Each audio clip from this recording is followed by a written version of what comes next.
સમય કોને કીધું બગડો? જેટલા વાગ્યા ઉગે એટલા જ વાગ્યા ઉગે છે.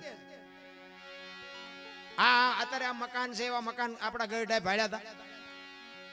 વરસાદ થાય તો બકડીયા લઈને રખડતા હોય, દંદુડિયું થતી હોય એટલે હું ઉચારે. ઈમાં આપણને મોટા કર્યા છે અને બાપુ ભૂખ્યાનું મોઢું નથી જોયું. ઈ પુનઈ અત્યારે ઉગી છે, ઈ આપણને કહે છે કે તમને ખબર ન પડે. ખબર નહોતી એટલે દીકરા તને મોટો કર્યો, ને કે ઉંદેડા જેવડો હતો મરડી નાખ્યો તો આ લોહી ઉકાળા હતા જ નહીં. અરે શું માન બાપના બાપુ અરમાન હોય રામ. આશ્રમ ઓલા વૃદ્ધાશ્રમ હજી બની નથી રહેતા ને ત્યાં ભરી જાય. બોલો, બની નથી રહેતા ત્યાં ભરી જાય. આપણને એમ થાય કે અરે તમારી ભલી થાય તમારી. અમુક ને દીકરા નથી ને ભગવાન પાસે કગરે છે, હે ભગવાન દીકરો દે, હે ભગવાન દીકરો દે.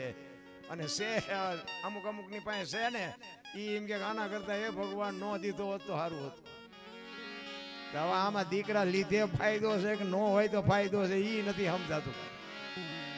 પણ બાપુ માં ધારે ને એવા દીકરા કરીએ કે એટલા માટે કહું છું કે ધરાવીને દાન નો નીપજે, કુડવીને માડું ન હોય, જેળ જકરા નીપજે જેની જનેતા હોથલ હોય. હારી માં વગર બાપુ હારા દીકરા કોઈ દી ન થાય.